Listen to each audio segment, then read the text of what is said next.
할렐루야. 오늘은 1월 세 번째 주일입니다. 이제 우리 다 같이 일어나셔서 하나님 앞에 찬양 드리시겠습니다.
오라 우리가 여호와께로 돌아가자. 여호와께서 우리를 찢으셨으나 도론하게 하실 것이요 우리를 치셨으나 싸매어 주실 것임이라. 여호와께서 이틀 후에 우리를 살리시며 셋째 날에 우리를 일으키시리니 우리가 그의 앞에서 살리라. 사랑과 은혜와 자비의 아버지 하나님, 죄와 허물로 소망 없이 살아온 저희들을 구원해 주신 아버지 하나님께 영광과 감사를 드리나이다. 이 시간 믿음의 주여 온전케 하시는 우리 주 예수 그리스도만 바라보는 복된 시간이 되게 하여 주시고 주의 이름 의지하여 예배할 수 있도록 도와주옵소서. 우리의 심령을 성령으로 채워주시고 진정으로 하나님을 사랑하게 하시고 주님의 말씀에 순종할 수 있도록 인도하여 주옵소서. 예배 시종을 주님 앞에 의탁하오며 예수님의 이름으로 기도드리옵나이다. 아멘. 이제 다 같이 신앙 고백하오니 나는 전능하신 아버지 하나님 천지의 창조주를 믿습니다. 나는 그의 유일하신 아들 우리 주 예수 그리스도를 믿습니다. 그는 성령으로 잉태되어 동정녀 마리아에게서 나시고 본디오 빌라도에게 고난을 받아 십자가에 못 박혀 죽으시고 장사된 지 사흘 만에 죽은 자 가운데서 다시 살아나셨으며 하늘에 오르시어 전능하신 아버지 하나님 우편에 앉아 계시다가 거기로부터 살아있는 자와 죽은 자를 심판하러 오십니다. 나는 성령을 믿으며 거룩한 공교회와 성도의 교제와 죄를 용서받는 것과 몸의 부활과 영생을 믿습니다. 아멘.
우리를 지으시고 또 이 예배자리에 부르신 하나님의 한량없는 은혜에 감사와 찬양을 드립니다.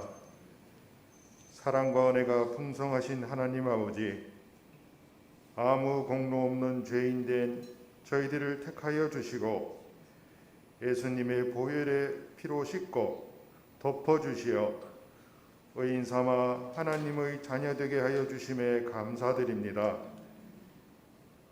저녁이 지나 아침이 되어 눈을 뜨며 시작하는 하루가 당연한 것이 아닌 이 모든 것들이 하나님이 주시는 큰 은혜이며 기적이라는 것을 잊어버리고 그저 하루하루를 살아가고 있습니다.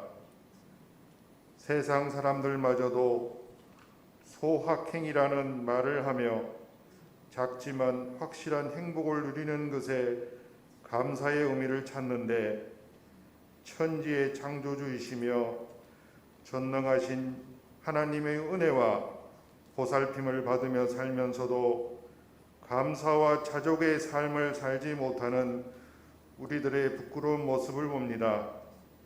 저희들의 나약함을 용서하여 주시옵고 긍휼을 베풀어 주시옵소서.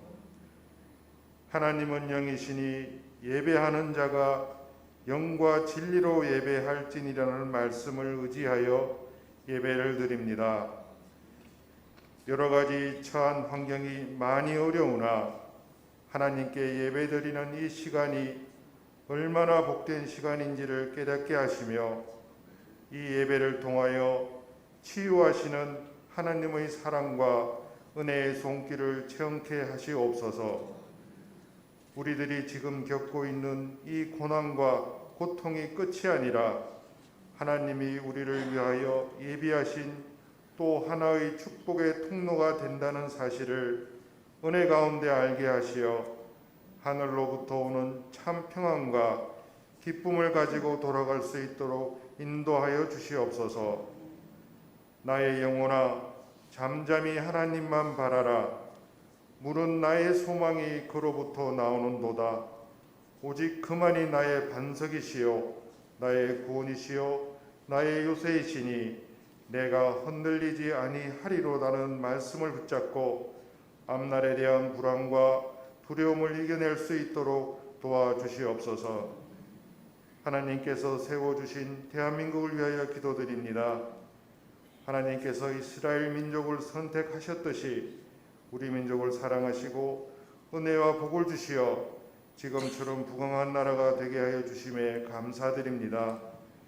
올해는 대통령 선거가 있는 중요한 한 해입니다. 하나님을 경외하며 하나님 보시기에 합당하고 국민을 잘 보살피는 대통령을 세워주시옵고 마지막 때에 하나님의 나라를 확장하는 선교의 사명을 잘 감당하는 민족이 되게 하여 주시옵소서. 하나님의 선한 뜻인 지역 복음화와 사랑을 실천하는 우리 교회가 되게 하시며 교회 각 기관이 성령님의 도우심으로 부흥케 하여 주시옵소서. 오늘도 하나님의 말씀을 선포하시는 목사님께 능력에 능력을 더하시어 선포하시는 말씀이 살아 움직여 성령의 역사와 은혜가 넘치는 시간이 되게 하여 주시옵소서. 찬양으로 영광 돌리는 임마누엘 성가대의 찬양을 흠량하여 주시옵고 천사도 혼모하는 아름다운 직분을 잘 감당할 수 있도록 은혜 내려 주시옵소서. 지금도 살아계시고 세상 끝날까지 우리와 함께 하시는 예수님의 이름으로 기도드립니다. 아멘.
하나님 아버지 감사드립니다.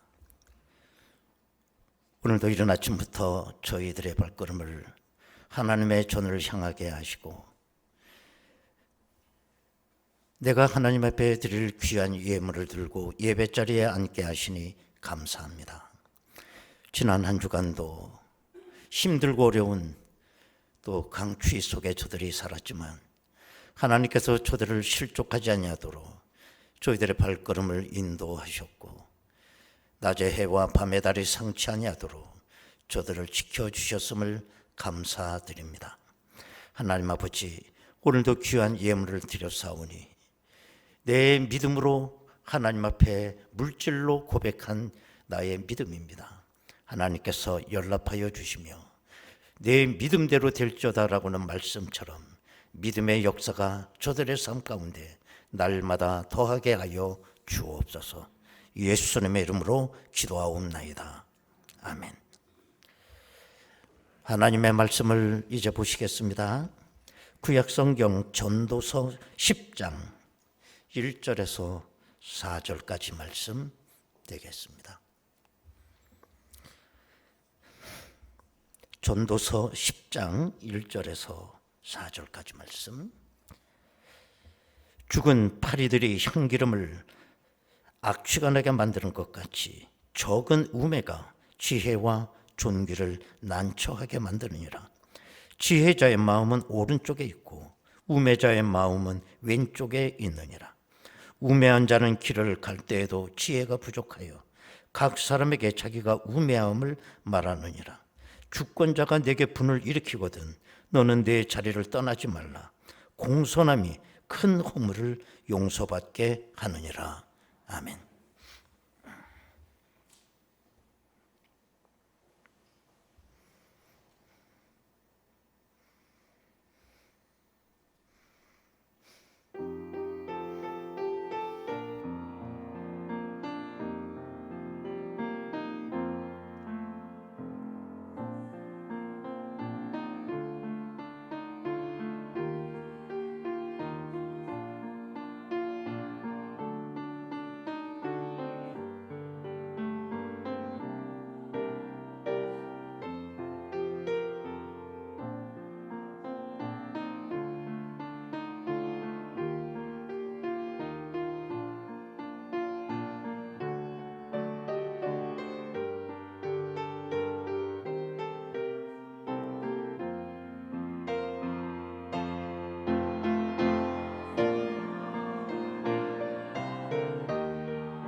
아멘. 예, 우리나라는 옛날부터 오른쪽 사상이 강한 민족입니다. 그래서 우리들의 삶의 자리를 가만히 있게 들여다봐도 다 오른쪽 위주로 돼 있어요. 또 뿐만 아니라 우리 모든 생활 도구를 이렇게 봐도 오른손 위주로 생활 도구가 다 만들어져 있죠. 또 교통신호 체계도 봐도 우회전 우선 시스템으로 되어 있습니다. 그래서 오른쪽으로는 항상 갈 수가 있어요. 그런데 왼쪽으로 가려면 신호를 받아야만 가죠. 또 오른손잡이가 더 힘이 있어 보이기 때문에 어린아이들이 왼손을 쓰면 부모님들이 야단을 쳐서라도 오른손을 쓰게 했습니다. 여자들이 왼손을 쓰면 시집 못 간다고 그러지 않았습니까? 왼손잡이 여자들 손 들어봐. 또 악수를 해도 우리는 왼손으로 하지 않아요.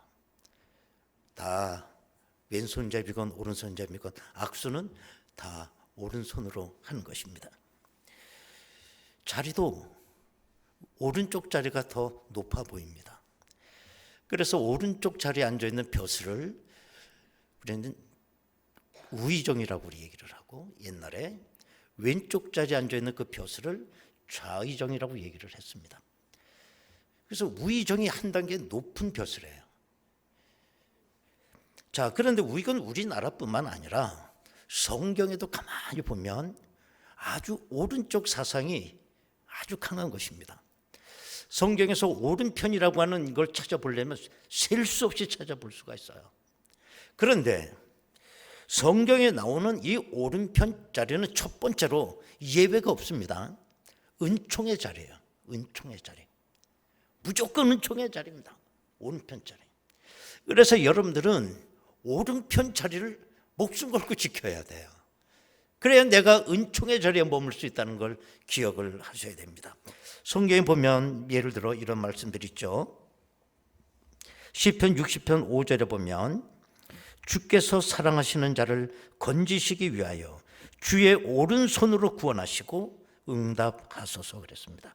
또 시편 118편 16절에 보면 여호와의 오른손이 높이 들렸으며 여호와의 오른손이 권능을 베푸시는도다. 그리고 시편 139편 10절에 보면 거기서도 주의 손이 나를 인도하시며 주의 오른손이 나를 붙드시리이다. 이사야서 41장 10절 우리들이 다 잘 알고 있는 말씀이죠. 두려워하지 말라, 내가 너와 함께 함이라. 놀라지 말라, 나는 네 하나님이 됨이라. 내가 너를 굳세게 하리라. 참으로 너를 도와주리라. 참으로 나의 의로운 오른손으로 너를 붙들리라. 그랬습니다. 여러분, 오른손이 얼마나 중요한 겁니까? 오른쪽이. 창세기 48장에 보면 이제 임종을 앞두고 있는 야곱이 12아들을 이제 무릎 위에 앉혀놓고 이제 축복을 하려고 합니다. 그런데 우리는 요셉이 애굽에서 나온 두 아들, 여기에 대해 이 아들에 대해서 야곱이 어떻게 축복하는지를 한번 주목해 보실 필요가 있습니다. 요셉이 애굽에서 나온 두 아들은 장남이 므낫세였고 둘째 아들이 에브라임이었습니다. 근데 요셉의 마음속에는 아버지가 장남인 므낫세에게 축복해 주길 바라는 거죠. 그건 당연한 거 아니겠어요? 장자가 대를 이어가는 아들이기 때문에 맏아들이 마땅히 축복을 받아야죠. 그래서 나이가 많아 앞을 보지 못하는 아버지를 도와드리기 위해서 요셉이 장남 므낫세를 아버지의 오른손 무릎 앞에 앉혔어요. 그리고 둘째 아들 에브라임을 아버지의 왼손 앞에다 앉혀드렸습니다. 그래서 아버지가 정상적으로 이렇게 축복을 하면 요셉의 뜻대로 되는 겁니다. 그런데 이게 웬일입니까? 아버지가 축복을 하는데 이렇게 축복을 하는 거예요. 그래서 아버지 오른손이 에브라임의 머리에 가서 얹게 된 겁니다. 우리 창세기 48장 14절에 보면 이스라엘이 오른손을 펴서 차남 에브라임의 머리에 얹고 왼손을 펴서 므낫세의 머리에 얹으니 므낫세는 장자라도 팔을 엇바꾸어 얹었더라 그랬어요. 요셉은 이거 아버지가 실수하지 않았나 해서 아버지에게 정정해 줄 걸 요청을 합니다. 그러나 그건 아버지가 실수한 게 아니었어요. 아버지가 의도적으로 그렇게 했다는 겁니다. 18절 19절에 보시면 그의 아버지에게 이르되 아버지여 그리 마옵소서 이는 장자인 오른손을 그의 머리에 얹으소서 하였으나 그의 아버지가 허락하지 아니하며 이르되 나도 안다 내 아들아 나도 안다 그도 한 족속이 되며 그도 크게 되려니와 그의 아우가 그보다 큰 자가 되고 그의 자손이 여러 민족을 이루리라. 그래서 성경에도 보면 이 오른손이 얼마나 중요한 것인가를 우리가 알 수가 있습니다. 사실 우리가 하나님 앞에 부름받은 것도 큰 복인데 더욱더 큰 복은 하나님이 오른손으로 우리를 붙들고 계신다는 거예요.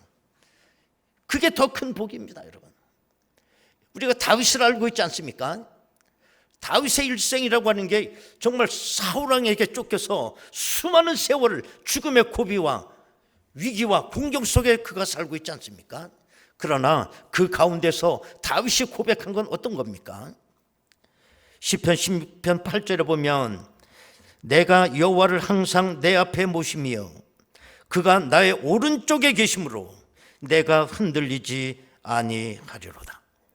하나님이 내 오른쪽에서 오른손으로 나를 지키고 있기 때문에 아무리 사울왕이라고 할지라도 내 생명을 빼앗가지 못한다고 그랬습니다. 오른편에 오른손으로 지켜주시는 거, 이게 얼마나 큰 은혜인 줄 여러분들이 아셔야 되는 것입니다. 자, 이렇게 여러분 오른편 자리는 첫 번째로 은총의 자리예요. 이유가 없습니다. 무조건 은총의 자리예요. 두 번째로 오른편 자리는 어떤 자리냐? 순종의 자리입니다. 순종의 자리. 마태복음 25장 33절을 보면 양은 그 오른편에 염소는 왼편에 두리라 그랬어요. 여러분, 양이라는 게 어떤 짐승입니까? 아무 말 안 하고 순종하는 동물 아니겠어요? 그래서 예수님의 그 십자가의 고난을 이사야 선지자는 어떻게 표현했습니까? 도수장에 끌려가는 양 같도다 그랬어요. 그 양은 어디에 두느냐? 오른편이라는 겁니다. 순종의 자리예요. 염소는 어떤 거냐? 왼편입니다. 불순종의 자리예요. 염소처럼 뿔로 들이받고 발로 걷어차는 건 다 왼편에 앉는다는 겁니다. 그래서 예수님께서 하시는 말씀이 오른편에 있는 사람들에게 이렇게 말씀하신 겁니다. 주님이 줄일 때 먹을 걸 주었고 목마를 때 마시게 하였고 내가 나그네 되었을 때 영접해 주었고 내가 헐벗었을 때 입을 걸 주었고 내가 옥에 갇혔을 때에 와서 보았다. 그렇게 말씀하셨습니다.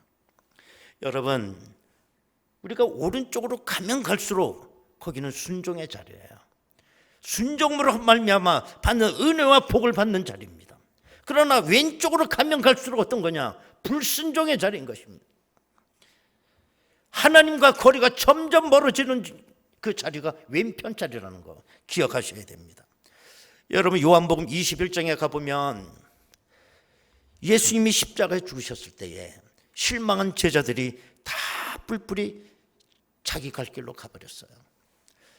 그 옛날에 갈릴리 바다에서 고기 잡던 그 제자들은 다시 그 옛날 자리로 돌아갔어요. 실망한 채 저들이 그날도 밤새도록 고기를 잡아보지만 한 마리 고기를 잡을 수가 없어요. 그래서 저들도 이제 지칠 대로 지쳐서 그물을 다 거두고 이제는 철수하려고 하는 그 무렵에 부활하신 주님이 거기에 나타나신 거예요.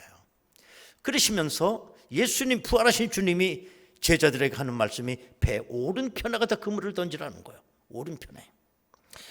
자, 21장 6절에 보면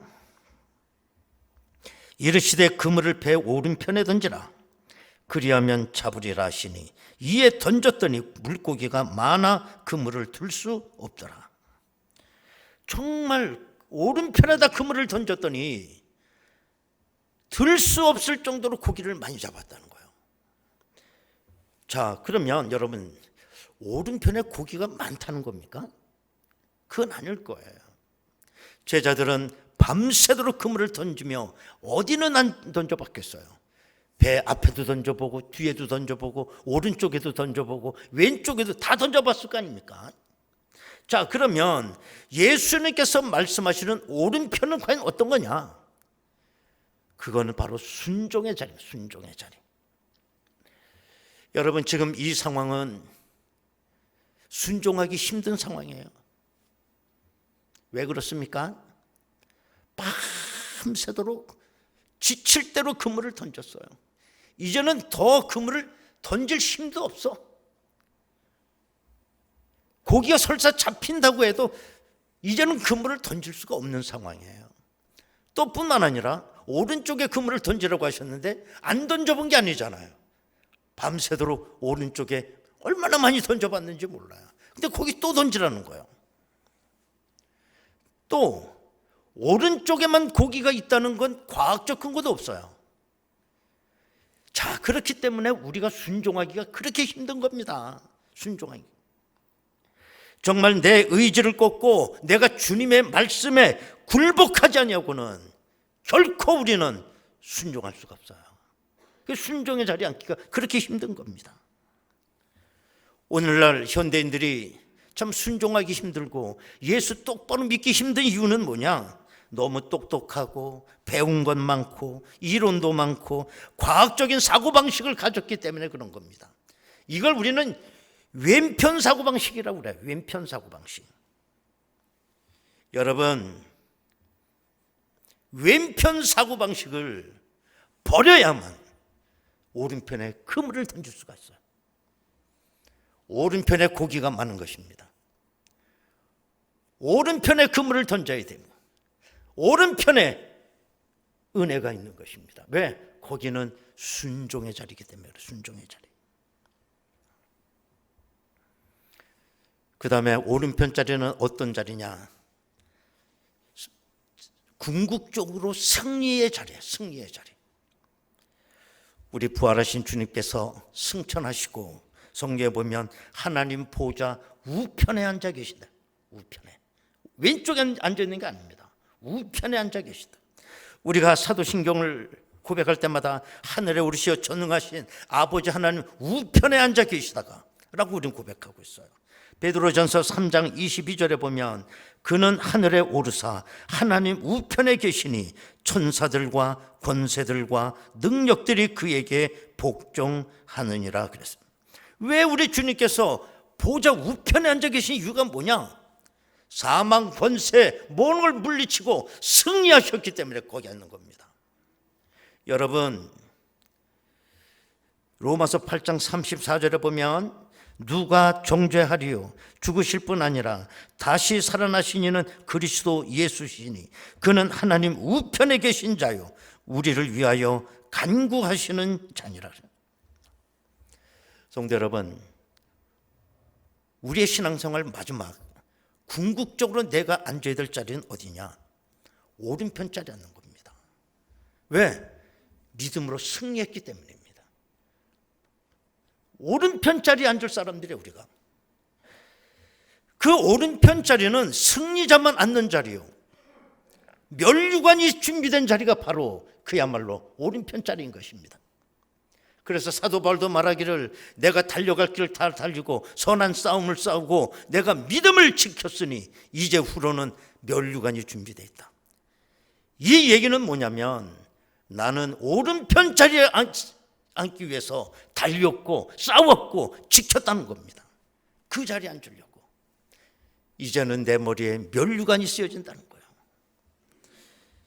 여러분, 요한계시록 2장 10절에 보면 내가 죽도록 충성하라 그리하면 내가 생명의 관을 내게 주리라. 내가 죽도록 충성하는 이유는 뭐냐? 오른편 자리에 앉으려고. 왜? 면류관이 거기 있다고 하니 나는 죽도록 충성하는 겁니다. 마태복음 25장 34절에 보면 그때 임금이 그 오른편에 있는 자들에게 이르시되 내 아버지께 복받을 자들이여 나와 창세로부터 너희를 위하여 예비된 나라를 상속받으라. 오른편 자리에 앉은 자들에게 말씀하시는 겁니다. 내가 궁극적으로는 그 그 자리에 앉기 위해서 내가 오늘도 이렇게 믿음의 삶을 사는 줄로 믿습니다. 근데 성경에 보면 또 하나의 오른편 이야기가 또 나와요. 마태복음 5장 29절 30절입니다. 만일 내 오른 눈이 너로 실족하게 하거든 빼어내버리라. 내 백체 중 하나가 없어지고 온몸이 지옥에 던져지지 않는 것이 유익하며, 또한 만일 내 오른손이 너로 실족하게 하거든 찍어버려라. 내 백체 중 하나가 없어지고 온몸이 지옥에 던져지지 않는 것이 유익하니라. 여러분, 이 말씀을 그냥 문자 그대로 해석해서 오른 눈 빼버리고 오른손 잘라버리고 장애인으로 살려는 말씀은 아닐 거예요. 기독교 역사를 보면 오리겐이라고 하는 이분은 자기가 하도 이 성욕에 휩싸여 있기 때문에 일부러 고자가 되었다라는 기록도 있어요. 자, 그럼 여기서 오른쪽 왼쪽은 어떤 의미가 있느냐? 지금까지 말씀드린 것처럼 왼쪽 눈이라고 하는 것은 늘 세상적이고 육신적인 걸 바라보고 추구하는 눈입니다. 그런데 비해서 오른쪽 눈은 뭐냐? 영적인 걸 바라보고 신령한 눈을 상징하는 거예요. 또 왼손은 뭐냐? 세상적이고 육적인 걸 행동화하는 손입니다. 그러나 오른손은 하나님의 뜻을 행하고 영적인 걸 도모하며 신령한 삶을 사는 그 손입니다. 이게 오른손이에요. 자, 그런데 여러분, 여기서 빼어버리라, 잘라버려라, 찍어내버리라, 이 말씀은 무엇입니까? 왼손을 내가 잘라버리고 찍어버리는 결단이 없이는 우리는 오른손을 확보할 수가 없다는 거예요. 여러분, 오른손이 무슨 눈덩이처럼 술술 나에게 굴러오는 거 아니지 않습니까? 과감하게 왼손을 잘라버려야 돼요. 과감하게 왼손을 찍어버려야 돼. 그래야만 오른손이 내 것이 되는 겁니다. 그래서 성경은 너무너무 단호하게 말씀하는 거예요. 찍어버려라, 내버려라, 빼버려라. 여러분, 우리 오른손을 탐내는 것들이 너무 많습니다. 보통 결단하자고는 오른쪽을 지켜낼 수가 없어요. 너무너무 왼쪽 사상이 우리를 사로잡고 있기 때문인 것입니다. 그야말로 빼버리고 찍어버리는 결단 없이는 우리는 오른쪽 자리 지키기가 만만치 않습니다. 정말 우리가 하나님의 은혜로, 십자가의 은혜로 우리가 구원을 받았습니다. 때문에 우리는 하루아침에 졸지의 신분이 바뀌어버렸어요. 그러므로 우리가 신분에 걸맞는 값을 좀 해야 되겠다는 겁니다. 우리가 그런 말 있지 않습니까? 꼴값 한다고. 그건 무슨 말이에요? 얼굴값도 못한다는 거 아닙니까? 얼굴은 반반 그럴듯하게 생기고 그 얼굴값도 못하고 산다는 게 꼴값 한다고 우리가 얘기하는 거죠. 우리가 그야말로 예수 믿고 구원받고 내 신분이 바뀌었으면 값을 하며 살아야 된다는 거예요. 첫 번째 우리가 해야 되는 게 뭐냐면 이름값을 좀 하셔야 됩니다. 이름값. 내가 정말 이름값 하지 못하게 되면 하나님의 영광 다 가립니다. 정말 우리는 예수 믿고 이름이 바뀌었어요. 거룩한 신분을 가졌어요. 성도라고 그럽니다. 그리스도인이라고 얘기를 합니다. 그런데 저게 예수 믿는 사람이야? 예수 믿으면 왜 저래? 만약에 세상 사람들부터 그야말로 내가 이와 같은 비난을 받고 산다면 그 이름값도 못하고 사는 겁니다. 두 번째는 우리가 무슨 값을 해야 되느냐? 자리값을 좀 해야 돼요. 누가복음 13장에 가보면 주인이 그 포도원에다가 무화과 나무를 심는 거예요. 그 주인은 매년 와서 보는 거야. 열매가 있나? 없어요. 그 다음에도 와서 보니까 아직도 없어. 3년째 와도 없어. 그럴 때 주인이 뭐라고 얘기합니까? 찍어버려라. 오른손 찍어버리듯이 이거 찍어버려라. 왜 땅만 허비하느냐?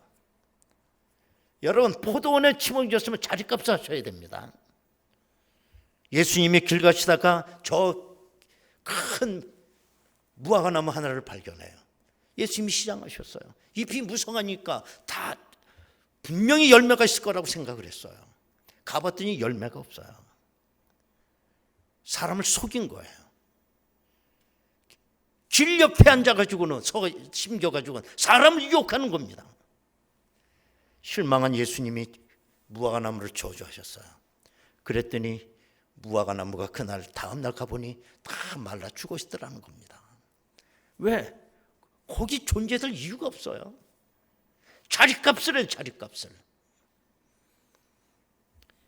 여러분, 성도들은 오른눈과 오른손이 발달을 하셔야 됩니다. 오른눈과 오른손의 기능을 극대화시키셔야 됩니다. 그래야만 은총의 자리에 앉을 수가 있습니다. 어떻게 극대화할 수 있느냐? 왼손과 왼눈을 최소화해야 된다는 거예요.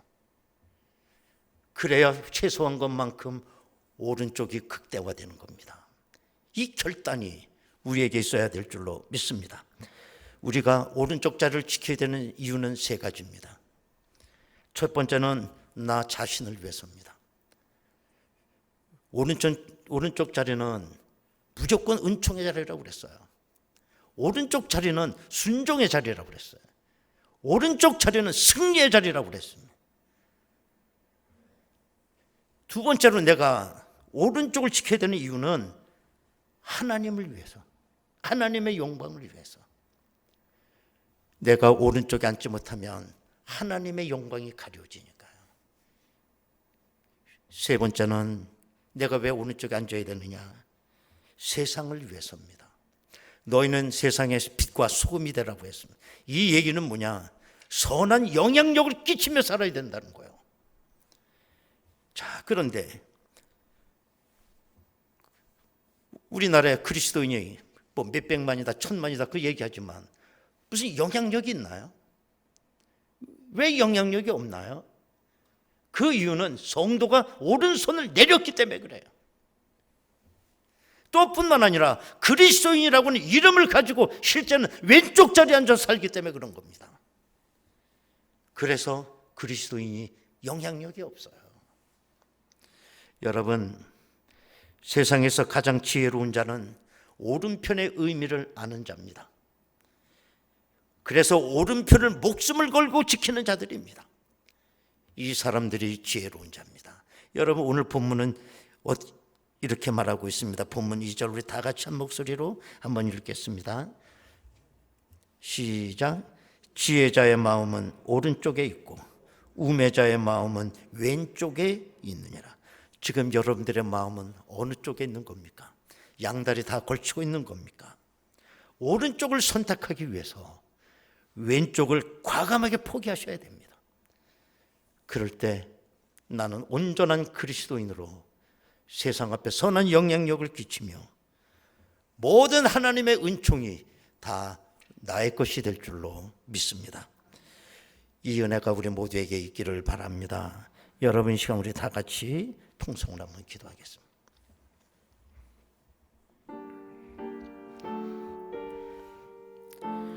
모든 은혜는 오른쪽에 있습니다. 오른쪽은 저절로 나에게 주어지는 것이 아니라 왼쪽을 잘라내야 됩니다. 왼쪽을 포기해야 됩니다.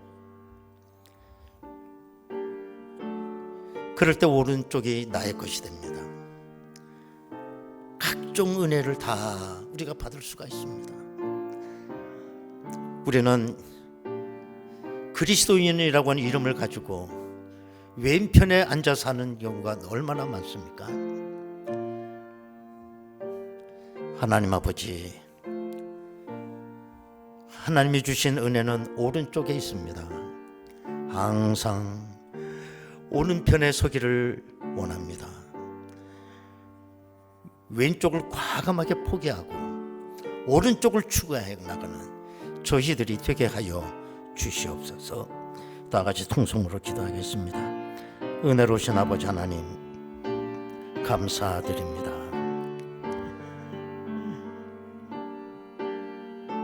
하나님은 오른손으로 우리를 붙잡아 주신다고 했습니다.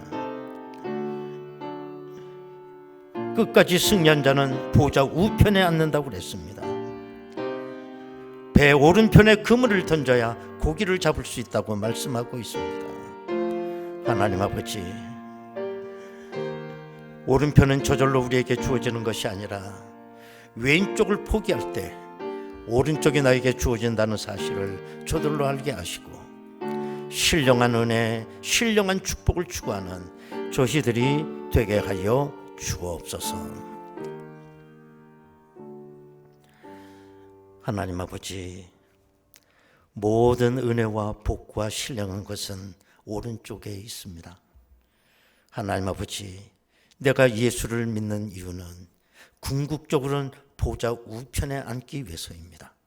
하나님 아버지, 이 오른쪽은 나에게 저절로 주어지는 것이 아니라 왼쪽을 과감하게 잘라버리고 찍어버리고 포기할 때 오른편의 축복이 우리에게 주어지는 줄로 믿습니다.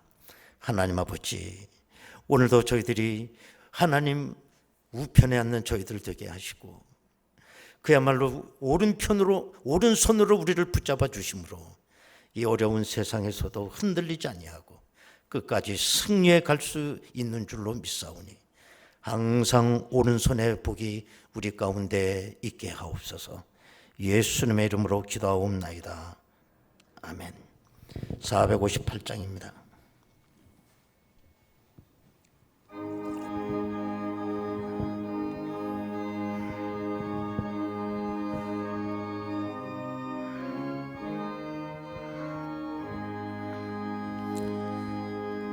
너희 마음에 슬픔이 가득할 때 주가 위로해 주시리라.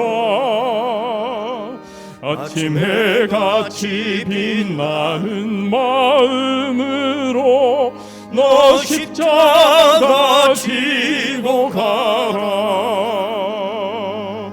참 기쁜 마음으로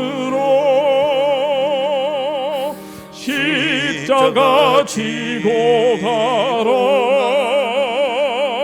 내가 기쁘게 십자가 지고 가면 슬픈 마음이 위로받네. 때를 따라서 주시는 은혜로서 강한 심령의 힘을 얻고 주가 언약한 말씀을 기억하고 너 십자가 지고 가라. 참 기쁜 마음으로 십자가 지고 가라. 내가 기쁘게 십자가 지고 가면 슬픈 마음이 위로받네.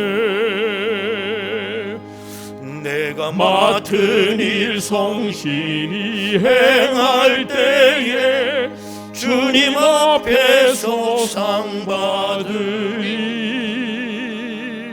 주가 베푸신 은혜를 감사하며 너 십자가 지고 가라.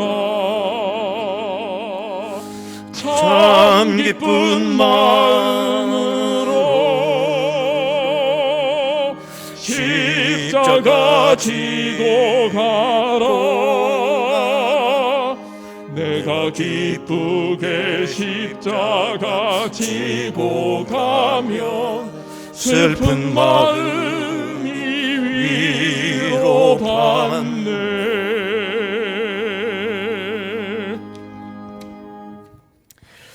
광고 말씀드리도록 하겠습니다.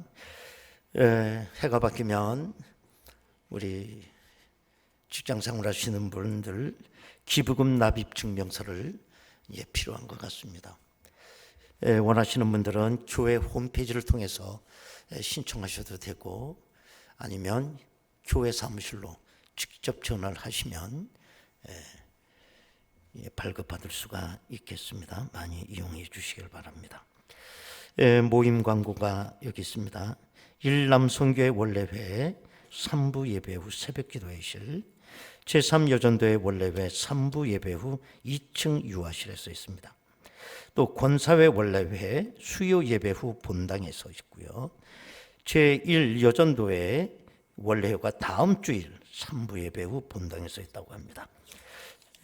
또 광고가 있습니다. 제4여전도회 원래회도 다음 주일 3부 예배 후 모리아홀, 지하 모리아홀에서 있습니다. 폐기물 수거 광고 여러 차례 광고가 됐습니다. 집에서 이렇게 굴러다니는 낡은 성경, 또 옛날 성경, 교회 요람, 또 이런 것 좀 폐기하기가 힘든 것들 교회로 가져오시면 교회가 일괄 수거해서 한꺼번에 폐기하도록 도와드리도록 하겠습니다. 또 하나 광고 말씀을 드리는 것은 여러분들이 아시는 분은 아시겠습니다만 우리 김종서 장로님께서 성탄절 이후로 교회를 출석하고 있지 않습니다. 제가 받은 보고는 없어요. 서류를 받은 것도 없고 제가 아는 것은 간접적으로 제가 보고받은 것 이외에는 아는 바가 없습니다. 그래서 이 많은 분들이 어떻게 된 거냐 설왕설래가 있는 것 같아요. 상태는 그 정도 상태고요. 교회는 교회 법이 있기 때문에 철저히 교회 법대로 합니다. 그러니까 그냥 설왕설래 하실 필요 없어요. 참고적으로 말씀드리면 교회 법적 표현을 빌리자면 이런 상태를 실종 상태라고 그럽니다. 그러니까 실종 상태라는 말은 없어진 거야. 사라진 거야, 사라진 거. 그리고 아무것도 몰라. 그걸 이제 실종 상태라고 그러고 이전 이제 실종 상태가 계속 일정 기간 유지되면 그때는 법적으로 그때는 이제 처리를 하게 됩니다. 그래서 이 상태에서 정확한 표현은 실종 상태다. 라는 것만 여러분들이 아시면 되겠고 어떤 실종 상태가 계속 일정 기간 유지가 되면 이제 법적 처리를 하는 거죠. 그렇기 때문에 여러 얘기할 건 없습니다. 봐줘도 안 되는 거고 또 필요 이상으로 가혹하게 다뤄도 안 되는 거고 그건 하나님의 공의가 아니니까요. 절대로 1mm 오차도 없이 법적으로 처리하는 겁니다. 그래서 지금 실종 상태가 있기 때문에 교회 예식이라든지 모든 서류에 김종서 장로님의 그 이름은 유보가 됩니다. 그래서 보류가 되는 거죠. 실종 상태이기 때문에 지금 그 상태에 있다고 하는 걸 여러분들이 꼭 기억하시고 그냥 기도 많이 하시면 됩니다. 그래서 다르게 해석할 것도 없어요. 그냥 이 상태라는 거 여러분들이 아셔야만 뭐가 교회 입장을 이해하실 것 같아서 여러분들에게 광고를 드리는 것입니다. 자, 이제 우리 다 같이 일어나십시다. 일어나셔서 우리 인사 나누시겠습니다.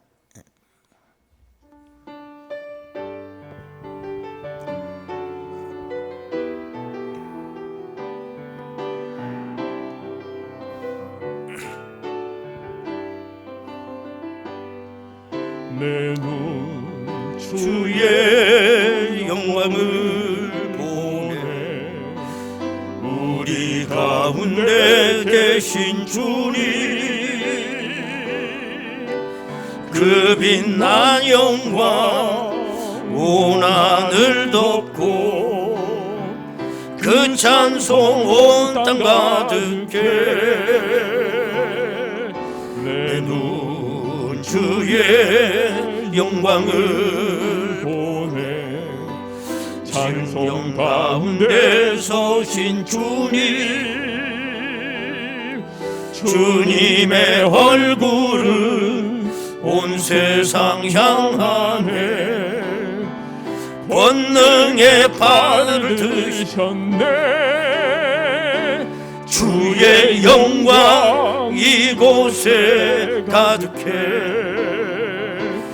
우린 손에 주님과 함께 찬양하며 우리는 전진하리.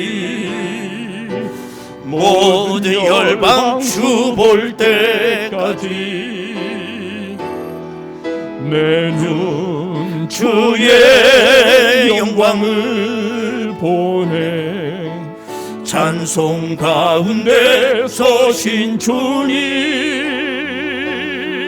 주님의 얼굴은 온 세상 향하네. 권능의 팔을 드셨네. 주의 영광 이곳에 계신 주. 우린 손에 주님과 함께 찬양하며 우리는 전진하리. 모든 열방 우리 두 손 들고 찬양합니다. 모든 열방 주 볼